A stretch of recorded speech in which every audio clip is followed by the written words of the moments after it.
Aleloia, mideran Jehova ary fanaiko, hideran Jehova raha mbola miaina koa, eny ankalazan'Andriamanitra aho raha mbola velona koa.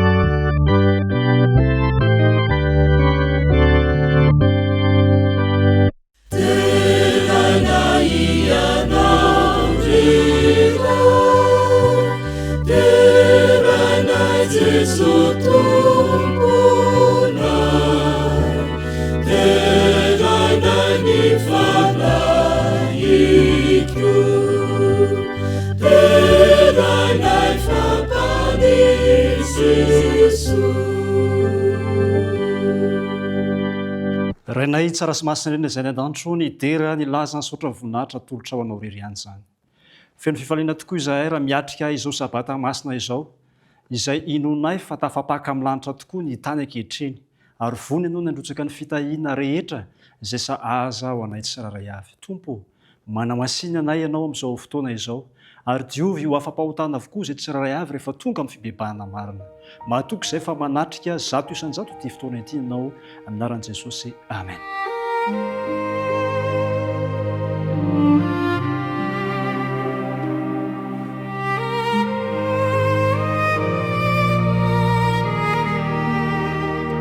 Arahaba ilay masoavina ny tompo mombanao.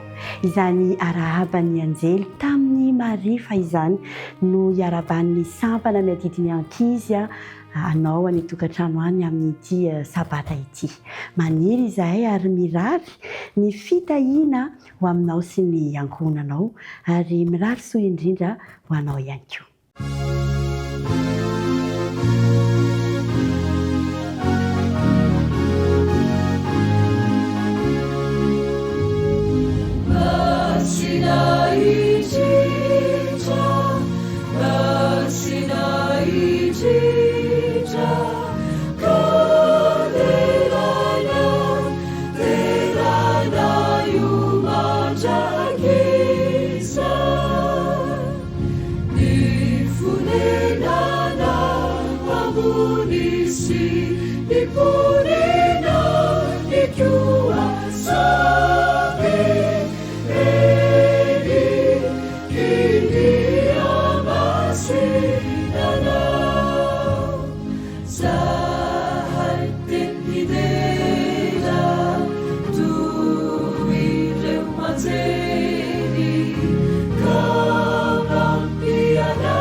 Miarandray amin'ny baibolintsika isika ary anokatra izany ao amin'ny Jaonina 5:15. Jaonina 5:15. Izao ny voaloboka, ianareo ny sampany, izay miray amiko ary izao aminy dia mamobe izy. Fa raha misaraka amiko kosa ianareo dia tsy mahay manao na inona na inona. Izao ary dia asaiko isika mba hanondrika ny lohantsika fa hivavaka isika. Ry Jehovahandriamanitra eo masina sy tsara indrindra izay ny an-danitra. Miantso ny anaranao izay amin'izao sabata masina izao.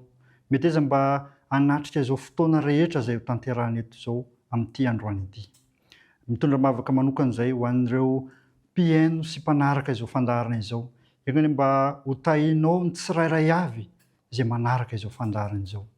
Ary tsy diso anjara amin'izany ihany koa ny ankizy izay tompon'izao fotoana izao.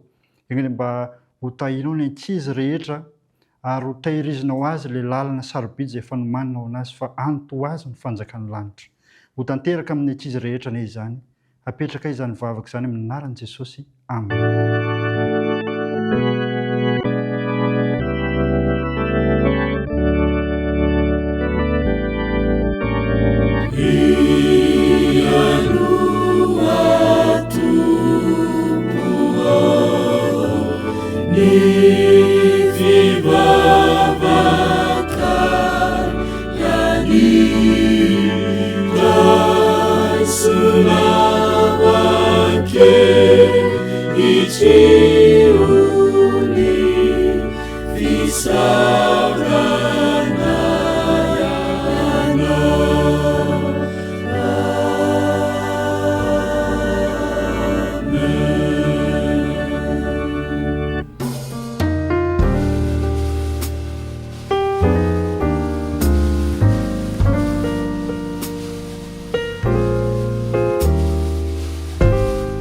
Sao tsika dia tonga eo amin'ny fanatanterahana ny ampafolony sy ny fanatitra ka tiako no misarika ny saintsika ny amin'ilay tantara izay nataon'i Jesosy fony izy tety an-tany dia ny nampiasain'i Jesosy fotaka ny amin'ilay lehilahy jamba ary toy ihany koa ny nampiasain'ny fasika tamin'ilay vehivavy janga ary ny nampiasain'ny rano siny tamin'ilay mpivady vao. Ka anso no ataoko amintsika amin'ity an'ity hoe manentana antsika mba haneho fitiavana tahaka izany nataon'i Jesosy izany ka mba hanehoantsika ihany koa ny hanorantsika ny zavatra izay mety hananantsika na fotoana na ny talenta na ny vola ka izany dia manasa antsika hanondrika ny lohantsika mba hivavaka. Ry Andriamanitra be fitiavanao misaotra anao izay noho izao fotoana ahafahanay indray mamerina ny ampafolony sy ny fanatitra ho anao izao. Taio izany Jesosy mba hoanitra manam-pofona eo amin'ny seza fiandriananao ka mba hazoto ihany koa izay ny atoky sy hamerina izany fanatitra sy ampafolony izany aminao. Anaran'i Jesosy. Amen.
hoan'ny ankizy sika rakizy salama tsara ve nareo isaran'Andriamanitra mbola manome hery tanjaka ary fahasalamana ho an'ny ankizy kely tsirairay avy efa nahita azy misy raviny sy rantsana ve ny anareo rakizy mety aina ve ny rantsana iray raha ohatra ka tapahana tsy miaraka amin'ny azontsony rahatsika ny mamary an'izay fa izao Jesosy dia nampianatra antsika fa izy no azo ary isika rehetra no rantsana dia ny ovakitsika ny ao amin'ny Jaona 5:15 ka hatramin'ny 5 raiso ny baibolitsika Jaona 5:15 ka hatramin'ny 5 vakiko amin'ny anaran'i Jesosy izao ny tena voaloboka ary ndraiky ny mpamboatra ny sampana rehetra eo amiko izay tsy mamoa dia esoriny fa ny sampany rehetra izay mamoa kosa dia amboariny mba hamoa bebe kokoa eo amin'ny 5 izao ny voaloboka ianareo ny sampany izay miray amiko ary izao aminy dia mamoa be izy fa raha misaraka amiko kosa ianareo dia tsy mahay manao na inona na inona dia enti-tarakely anankiray tsika rakizy eny tsara ny lohateny dia hoe ilay rantsana kely nisy rantsana kely anankiray teo amin'ny hazo lehibe anankiray maitso tsara ery izy ohatran'ilay naseho anareo teo maitso tsara ery sady milendenika tsara ery ny raviny dray andro dia hoy izy hoe teo irery zany tsy mila azontsony tsy mila ampitsonony izy fa teo irery dia nisaraka tamin'ny hazo izy nisaraka tamin'ny hazo izy tamin'ny voalohany izy dia ohatrany hoe mbola maitsomaitso ihany fa rehefa nandeha ny fotoana dia lasa maina izy lasa nalazolazo kely lasa mavomavo ny raviny ary ny farany dia ahoana moa izy nareo lasa maina kely ohatran'izao ny faran'ilay hazo teo izy vao tonga saina hoe tsy afaka miaina raha tsy miaraka amin'ilay hazo ngeza be izao rakizy isika ihany koa dia tokony mitoetra eo amin'i Jesosy mandrakariva dia ho velona foana isika ny ankizy rehetra dia afaka ny tafaray amin'i Jesosy amin'ny alalan'ny fivavahana isan'andro fianarana amin'ny baiboly fianarana ny leson'ny sekoly sabata amin'ny alalan'ny fanaovana hira fiderana fiambenana maraina ihany koa dia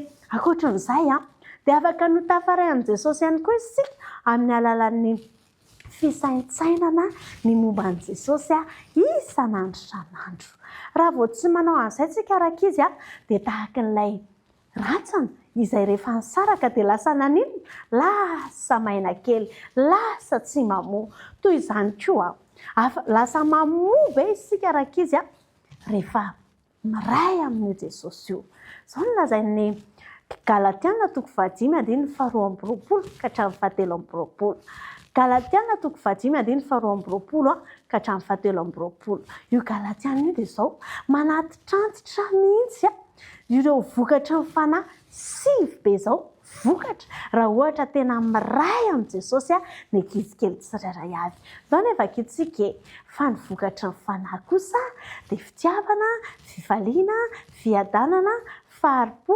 fahamirapanahy, fanaovan-tsoa, fahamarinana, fahalemem-panahy, fahononam-po tsy misy lalàna manohatra an'izany ny fandriana dia izao rakizy ho tafaray amin'i Jesosy daholo ny ankizy kely tsirairay avy ary rehefa tafaray amin'i Jesosy dia amoa be mihitsiny dia ireo vokatra ny fanahy 7 ireo ny amin'ny ankizy tsirairay avy hivavaka isika rakizy Jesosy malalo mankasitraka anao izahay ny amin'izany toriteny ho an'ny ankizy izany fandrinay raha mba tena ho tafaray tanteraka aminao izahay ary azoto hifandray tanteraka aminao ka mba ho hita eo amin'ny fiainanay ireo vokatra ny fanahy 7 dia mankasitraka indrindra Jesosy eo amen.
kanao mahalompo na izay antsoana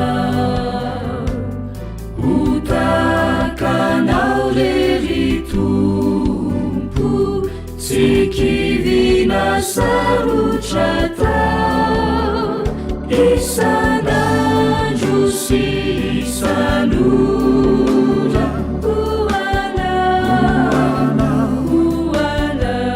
hoanao kana izano anakora hoanao amina.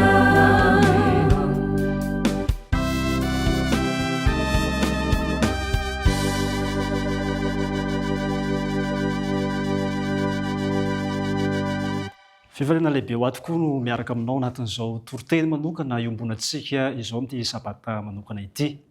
Melo izany efa dia asaiko anao mba hiaraka hivavaka amiko ity mpanomboana. Ray malalo mangataka mandrakariva izay ny fahazavan-tsaina avy aminao ahafahanay matakatra ny sitraponao. Ary ity fotoana ity mba ho kion-dalana anankiray ahafahanao manova tanteraka ny fiainanay tsirairay avy. Anaran'i Jesosy, amen. Niova ianao, izay no ataontsika lohateny toroteny mba ahafahanao mahatadidy kokoa ary mahatsiaro izao fotoana manokana irahantsika izao. Niova ianao. Tia koa ny hanome fanomezana ho anao. Le fanomezana homeko anao dia fiara, dia trano, dia boky be dia be, dia zavatra tsara be dia be. Raisinao ve zany? Fa te hanontany anao iza ny tianao kokoa? Ilay fanomezana atolotra sa ilay mpanolotra? Mitovy hevitra amiko angamba isika fa matetika dia tsara kokoa ilay mpanome noho ny fanomezana izay atolotra. Fa nahoana mora mba ianao indray mba ho tsara fanampy ohatr'izany? Azoko eritreretina avy eo hoe lasa ianao indray no malala-tanana, olona tia manome fitiavana, tia mizara fifaliana eo amin'ny fiainan-davanandro izay iainantsika. Azonao atao izany.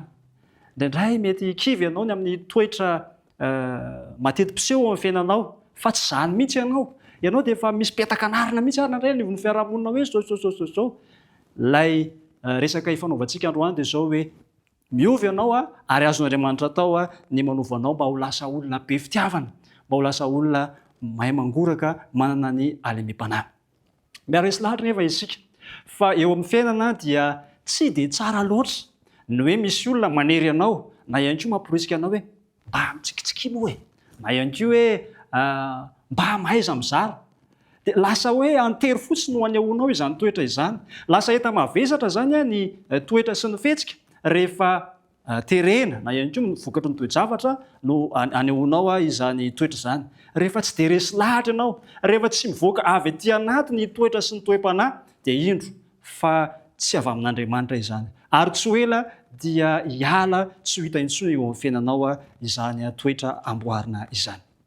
Izany dia midika ry havana malala fa ny toetra tsara rehetrarehetra dia tsy mba foronina izy io, na hoe amboamboarina, na ihany koa teren'ny toe-javatra izay misy ety ivelany, fa kosa zavatra mivoaka avy ao anaty ary miseho ety ivelany ary lasa maizy ianao manokana mihitsy dia miseho azy eo amin'ny andavanandrom-piainanao izany.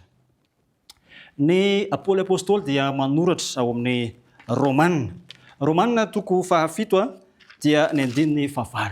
Asika anao nokatra ny Baiboly, ny teny rehetra izay fandimby eto dia hovakintsika amin'ny anaran'i Jesosy Kristy avokoa.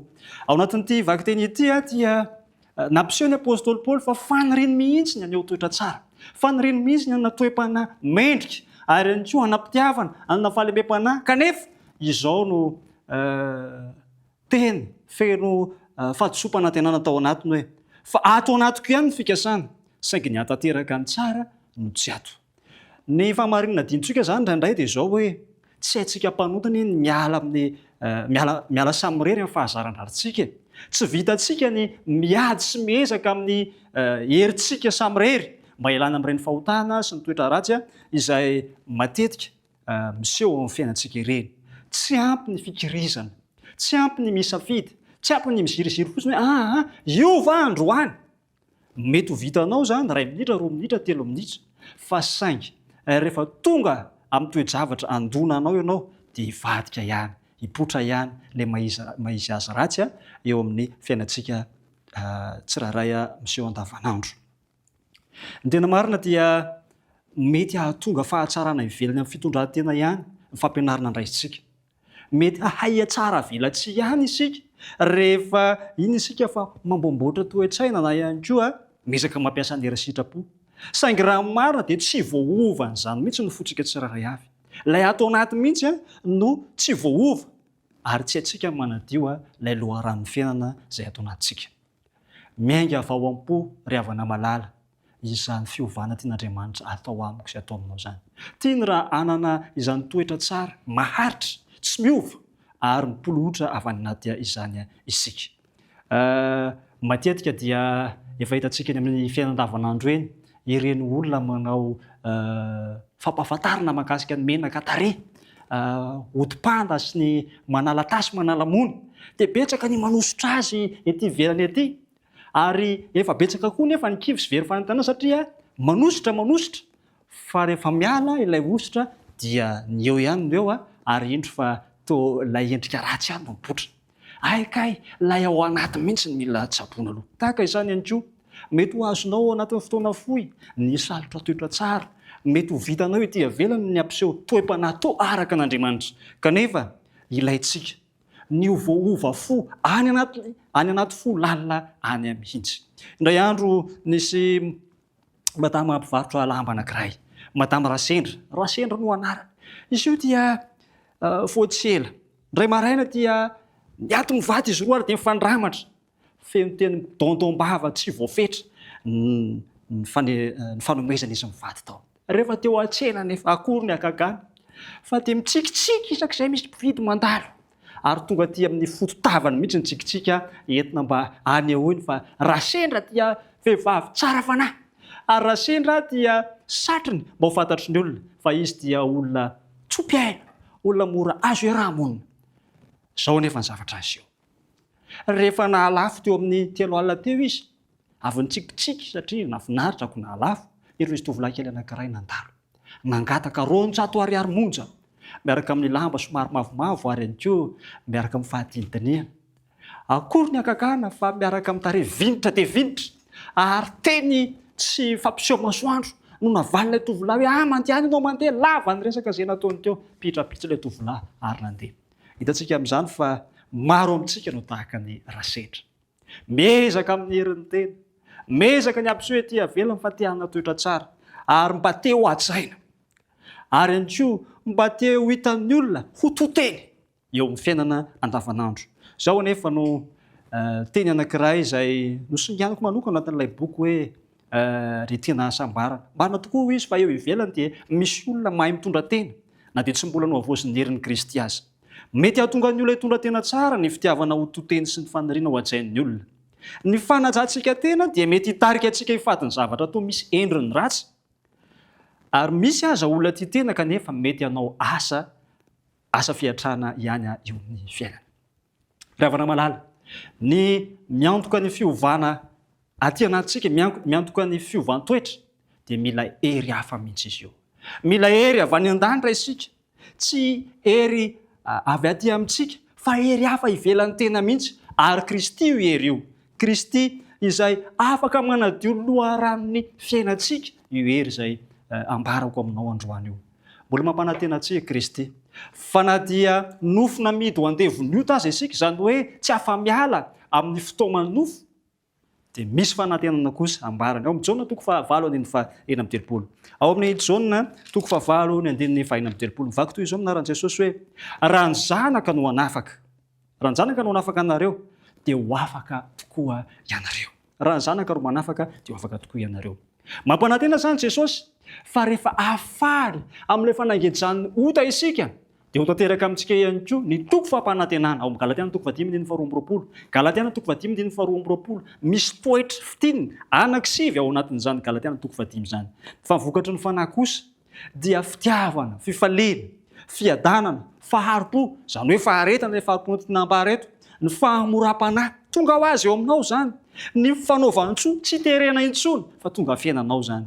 Fahamarinana, toetra mahatoky ny tinam-bara eto. Ry havana malala, raha tena an'i Kristy isika dia ho tanteraka amintsika izany toky fampanantenana toetra tsara avy amin'ny izany. mba ahatonga antsika tsiraray avy atakatra tsara ny tiany Kristy ambara, mba ahatonga antsika ahazo izany fanovana tiany Kristy atao zany, dia namela ohatra mora takatra izy ao amin'ny Jaona 10:10. Jaona 10:10 dia izao no amin'ny tiana Jesosy Kristy azy eo amin'ny 4:11. Tomoera amiko izy ary izao ao aminareo. Tahaka ny sapany tsy mahay mamoha azy raha tsy miray amin'ny voaloboka izy, dia toy izany ihany koa ianareo raha tsy miray amiko. Izao no toeny. Izao ny voaloboka, ianareo ny sapany, izay miray amiko ary izao aminy. Dia mamoha be izy. Fa raha misaraka amiko kosa ianareo dia tsy mahay manao na inona na inona. Mazava ny Jesosy Kristy tenenina fa lay voaloboka, lay fotom-boaloboka tokana dia tsisy afa-tsy Jesosy Kristy. Lay loharanony toetra tsara rehetra dia tsy misy afa-tsy eo amin'ny Jesosy Kristy irery ihany. Mety misampana, mezaka mamoha ny ankafana kanefa dia sandoka ary mety halazo vetivety izany. Jesosy Kristy irery ihany no loharano azontsika anovozana izany toetra tsara izany. Araka ny teny Jesosy Kristy teo ihany koa dia izao, ny fifandraisana maharitra amin'ny Jesosy no miantoka ny fivelarany votsara ny toetra rehetra. Rehefa tafafikitra mandrakariva amin'ny Jesosy tsika dia ny azo antoka dia izao, anjarany no mahatonga antsika hiova. Ao amina etika teny ambony eto Madagasikara dia mazava kokoa ny tiany tenin'Andriamanitra ambara hoe aoka ho izy iray amiko hatrany ianareo toy ny resako aminareo. Firaisana tsy tapaka amin'Andriamanitra zany, mila connecté amin'ny Kristy zany tsika dia mipolotra ho azy eo amin'ny fiainantsika ireny toetra tsara izay nampitaina sy nitantsaina tamintsika teo ireny. Misy zavatra takin zany atao hoe mitoetra amin'ny Kristy nefa. Ary tiako ny milaza aminao androany fa tsy ny ezaka no takian'Andriamanitra hoe mizahana tsara na hoe terena ianao hanatanteraka izany. Fa mazava ny tenin'Andriamanitra amin'ny Jaona 1:2-7.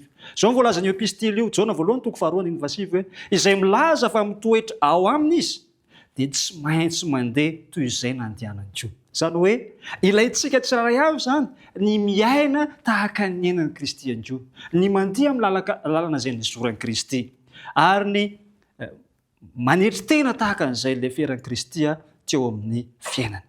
Koa raha tiantsika ny anana izany votsara, toetra tsara eo amin'ny fiainana izany dia tsotra. Mandeha amin'izay nandehanan'i Kristy, miaina amin'ny fiainan'ny Kristy. Tsy hoe manao nataon'i Kristy fa miaina ny fiainan'i Kristy. Inona moa no zavatra namarika ny fiainan'i Jesosy Kristy fony izy teto tany dia tsotra ihany ny azy. Isaky ny manoloana fanapakevitra anankiray izy dia ny ambety teny dia izao hoe tsy ny sitrapoko anena atao fa ny sitraponao Andriamanitra ray. Nampilefitra mandrakariva ny maha izy azy Jesosy. Nampilefitra ny sitrapony ary tanteraka ho azy teo amin'ny fiainany ny hatsarana rehetra izay mba hiriko sy irinao ihany koa. Androany ary dia misy takalo tian'Andriamanitra atao aminao. Ny hoe mitoetra amin'ny Kristy dia misy finiavana ampilefitra ny maha izy anao ary misy zavatra tsy maintsy atolotra ao ho an'i Kristy androany dia tsy inona akory fa ny fonao. Zao ny voalaza amin'ny Oapolona 7:20-5. Oapolona 7:20-5. Naran'i Jesosy, anaka atolory ihany fonao. Ary aoka ny masonao ho faly mijery ny lalako. Asan'i Kristy atolotra ny fo androany. Lay fo tiana resahana eto dia ilay loharanony sitrapo, lay ikambanan'ny tova sy ny retsika ary ny maizy antsika rehetrarehetra asain'Andriamanitra atolotra izany. Io aneno mahatonga antsika hanohatra ny sitrapon'Andriamanitra. Ny retsika sy ny sitrapontsika anie dia mandrakariva dia mitarika antsika ho any amin'ny toetra ratsy. Kanefa raha atolotritsika ho an'i Kristy izany dia mampanantena antsika kosa izy. Ao amin'ny Ezekiela 5:5-5. Ezekiela 5:5-5 hoe ary omeko fo vaovao ianareo ary fanahy vaovao no ataoko ao anatinareo ary esoriko amin'ny fo nofonareo ny fo vato ka omeko fo nofo ianareo. 7:20 ary ny fanahiko no ataoko ao anatinareo ka ahatonga anareo andeha araka ny lalako sy hitandrina amin'ny fitsipiko ka hanaraka azy. Mazava ny tian'Andriamanitra ambara aminao androany. Atoloran'i Kristy ny fonao dia hanome anao fo vaovao izy. Fo vaovao izay korianany toetra tsara. Hanome saina vaovao anao izy izay saina tsy mijery ny tombotsoa an-tena manokana fa vonona hanolotra fitiavana mandrakariva ary tiany hanatanteraka izany fanovana izany. Hogaga ianao ary hijoro vavolombelona afaka fotoana fohy ny amin'ny zava-mahagaga izay tsy hainao fa hain'Andriamanitra natao teo amin'ny fiainanao rehefa izany no lalana rahanao. Hogaga ianao fa najanonao ny ezaka nataonao manokana sy ny fikirizana sy ny finiavana fa nampilefina ny sitraponao isan'andro teo amin'i Jesosy Kristy ianao ary indro fa niova marina tokoa izao sy ianao rehefa nanao an Kristy rehefa nitafakambana tamin'i Kristy isan'andro isan'andro. Ny amarana azy amin'ity androany ity.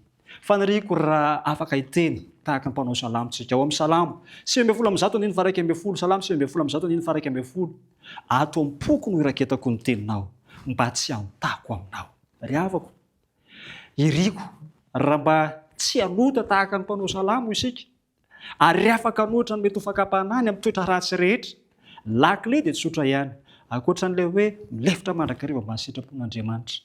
Raketo ao am-ponao izany tenin'Andriamanitra izany. Iay no tenin'Andriamanitra dia hifankazatra ny sitrapon'Andriamanitra isika ary andeha ho azy eo amin'ny fiainantsika ny fanekena izany sitrapon'Andriamanitra izany. Ivavaka ho anao amin'ity androany ity mba hisy fiovana azo tsapaitana ny fiainao manomboka izao. Mba tsy ho saritsary-piovana, tsy mba ho toetratoetra ambomboarina ity ivelany intsony ireny toetra araka ny nambarantsika teo ireny fa maizy azy ianao mihitsy. Ivavaka tsika tompoko. Ray malalo misaotra anao noho ny amin'ny teny izay nomenao tamin'ity androany ity izay mampafantatra anay fa tsy hainay amin'ny herin'ny tenanay sy ezaka ataonay manokana ny manovanay. Fa tianao kosa ny hanovanay amin'ny alalan'ny fampileferanay ny maizy anay, amin'ny alalan'ny fampileferanay ny sitraponay isan'andro anandro. Ary tianao raha nolotra ny fonay sy ny maizy anay eo aminao izay Jesosy dia indro valan'izany dia omenao fo vaovao izahay, saina vaovao, fanahy vaovao, ahafahanay maneho tsara no ianao mitoetra tao anatinay. Koa aingana mba hanao ezaka sy dikana manokana izay manomboka izao. Ny lefitra mandrakariva mba ny sitraponao dia anjaranao ny ambiny ary anao fahagagana eo amin'ny fiainako sy ty namako ty aninao. Amin'ny anaran'i Jesosy. Amen.